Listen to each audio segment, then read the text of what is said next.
خواتین و حضرات السلام علیکم۔ 27ویں ترمیم کانسٹیٹیوشن کی اس کے اوپر آئیڈیا فلوٹ کیا جا چکا ہے اور یہ معاملہ ججز کی سینیورٹی کو لے کر ہے۔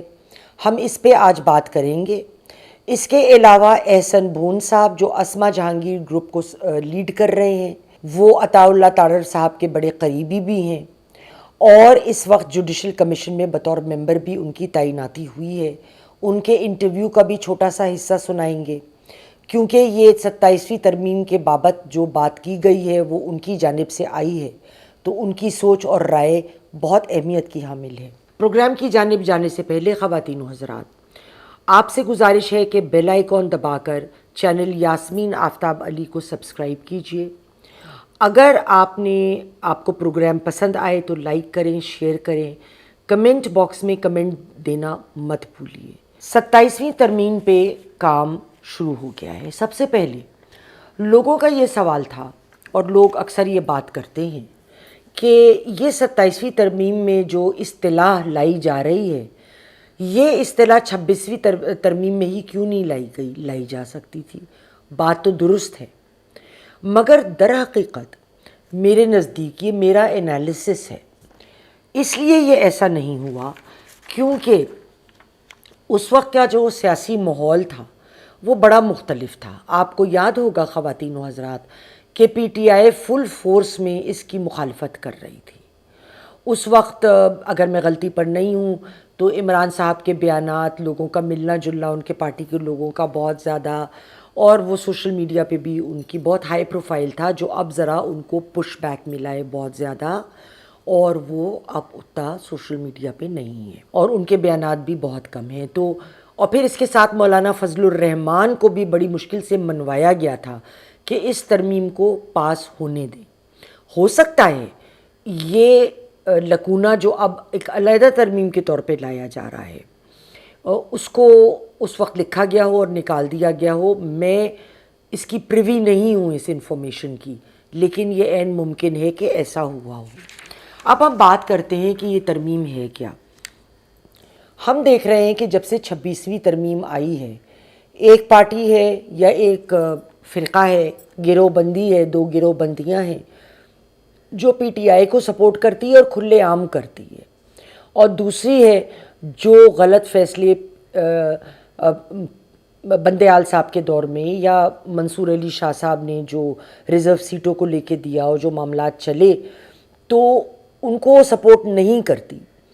تو ان تمام باتوں کو مد نظر رکھ کر یہ جو ڈفرنس ہے وہ ہر جگہ ہم کو نظر آتا ہے۔ کبھی ڈوگر صاحب کی اپوائنٹمنٹ ہو رہی ہے ان کے ساتھ ججوں کی سپریم کورٹ میں، تو اس پہ اعتراض کھڑے ہو جاتے ہیں، یا کوئی اور معاملہ بنتا ہے تو اس پہ اعتراضات جو ہیں وہ کھڑے ہو جاتے ہیں، اور ایک عام آدمی کو یہی نظر آتا ہے کہ کورٹ میں، سپریم کورٹ میں ایک روز کا ایک دنگل کشتی ہے جو چل رہی ہے، which is a very unfortunate impression that has been given to the public۔ باہر کیف اس وقت آئینی بینچ تو بن گیا، مگر اسے مزید با اختیار بنانے کی کوشش ہے، اور تعیناتی کی عمر جو اس وقت ہے، چاہے وہ کانسٹیٹیوشنل کورٹ ہو یا وہ ریگولر کورٹ جس کو ہم کہتے ہیں، جو کانسٹیٹیوشنل کیسز نہیں سن رہے، وہ 65 ایئرز ہے۔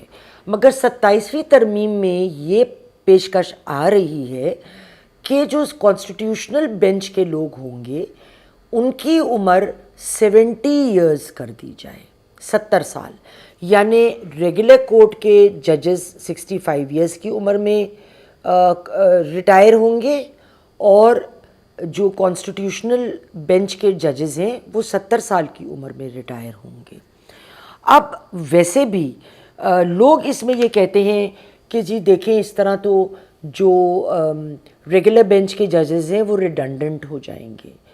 دیکھیے، اگر ہمارے نزدیک ایک عام عوام کے مسائل کو سننا جج کا ریڈنڈنٹ ہونا ہے، تو میرے خیال میں وہ ریڈنڈنٹ جج ان ججوں سے بہت زیادہ بڑے اور اونچے پیڈسٹل پہ بیٹھا ہے جو صرف کانسٹیٹیوشنل کیسز سنتے ہیں، کیونکہ ان کانسٹیٹیوشنل کیسز کا ایک عام عوام پہ عموماً کوئی اثر نہیں پڑتا. اس لیے کیونکہ اگر آپ میں نے پچھلے ہفتے ایک پروگرام پیش کیا تھا آصف جاوید کے اوپر، جہاں لاہور ہائی کورٹ میں 5 سال تک اس کا کیس پینڈنگ رہا، اور جب تاریخ آئی اور پھر تاریخ پڑھی تو اس نے کورٹ کے احاطے میں خود کو آگ لگا کر خودکشی کرنے کی کوشش کی. یہ تو کل کی ہی بات ہے نا، میں پرانی باتیں تو کر ہی نہیں رہی ہوں. اب اس میں آئی ہوپ کہ جب سنوائی میں تیزی آئے گی کیسز کی تو اس میں اس قسم کے اندوہ ناک واقعات نہیں آئیں گے، لوگ مایوسی کا شکار نہیں ہوں گے کہ ہمیں انصاف نہیں مل رہا. اب جو آئینی بینچ ابھی کام کر رہا ہے وہی آئینی بینچ تب بھی کام کرے گا. بیان دیا اس کا ایکسرپٹ دنیا نیوز ٹیلی ویژن کا جو احسن بھون نے دیا، وہ سنیے پھر ہم آگے چلتے ہیں. بات یہ ہے کہ ہمارے گروپ کا منشور یہ ہے کہ اپنا پارلیمان کی بالادستی اور پارلیمان کو اختیار ہے آئین کی امینڈمنٹ کرنے کا، اور ہم اس سلوگن کے ساتھ کہ صرف یہ کانسٹیٹیوشنل بینچ نہیں، ہمارا یہ اس دفعہ کا منشور ہے کہ ہم جدوجہد کریں گے کہ فیڈرل کانسٹیٹیوشنل کورٹ انڈیپینڈنٹ بننی چاہیے. 27ویں ترمیم کے ساتھ انڈیپینڈنٹ فیڈرل کانسٹیٹیوشنل کورٹ بننی چاہیے، اور عام لٹیگنٹ جن کے 3 دہائیوں سے 5 دہائیوں سے کیسز پڑے ہیں وہ سپریم کورٹ علیحدہ سنیں. خواتین و حضرات، آپ نے احسن بھون صاحب کی گفتگو سنی. ان کی اگر میں نے تو ایک حصہ سنوایا کہ جی 70 سال ان کی عمر کی جائے تاکہ وہ لوگ جو ہیں وہ ان کو قانون کا زیادہ پتہ ہوتا ہے، کانسٹیٹیوشن کی انٹرپریٹیشن کا زیادہ پتہ ہوتا ہے ایک عمر پہ آ کے، اور جو ریٹائر ہوں 65 ایئر کی ایج میں لاہور ہائی کورٹ سے، پھر ان کی تعیناتی، ان میں سے کچھ لوگوں کی تعیناتی کانسٹیٹیوشن میں کی جائے کورٹ میں. میں ان کی اس بات سے اتفاق نہیں کروں گی کہ نیسیسریلی ان لوگوں کو کانسٹیٹیوشن کا زیادہ پتہ ہوگا، انٹرپریٹیشن کا. اور یہ بات میں نے اپنے ایک پرانے پروگرام میں ولاگ میں کری تھی، کیونکہ جو لوگ وکلاء آتے ہیں کانسٹیٹیوشن کورٹس میں ہائی کورٹس میں ججز بنتے ہیں، تو کوئی بینکنگ کورٹ کا آ رہا ہے، کوئی سول کورٹ کا آ رہا ہے، کوئی کرمنل کورٹ کا آ رہا ہے، ضروری نہیں ہے کہ ان کے بیک گراؤنڈ میں کانسٹیٹیوشنل لاء کی انٹرپریٹیشن کے کیسز زیادہ رہے ہوں. اور اس میں کوئی عجیب بات بھی نہیں ہے، کیونکہ ہمارے ہاں الگ سے کوئی تعلیم نہیں ہوتی. آپ کو ایز اے اسٹوڈنٹ تمام سبجیکٹس پڑھائے جاتے ہیں. جب آپ پریکٹس کرتے ہیں تو کون سے سبجیکٹ کو چوز کرتے ہیں اور آپ کا پھر اس فیلڈ میں کیا تجربہ ہوتا ہے، اس کو لے کر پھر وہ جج آگے چلتا ہے. تو اگر ایسی بات کرنی ہے تو اس کے ساتھ ایک شق یہ بھی ہونی چاہیے کہ اس جس جج کو آپ لا رہے ہیں اس نے جج شپ میں نہیں بلکہ وکالت کے زمانے میں x number of constitutional cases ضرور ہینڈل کیے ہوں.